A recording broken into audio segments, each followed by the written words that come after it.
जय जय श्री साई बाबा, जय जय श्री शिरडी बाबा, जय जय श्री साई बाबा, जय जय श्री शिरडी बाबा।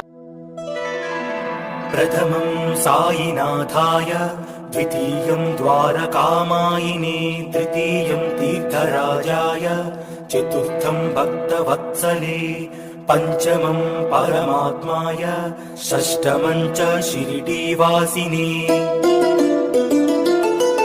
सप्तमं सद्गुरुनाथाय, अष्टमम् अनाथनाथवे, नवमं निराडम्बराय, दशमं दत्तावतारिणे। एतानि दशनामानि त्रिसन्ध्यं यः पठेन्नरः सर्वकष्टभयान्मुक्तो साईनाथ गुरुकृपः। ॐ शान्ति शान्ति शान्तिः।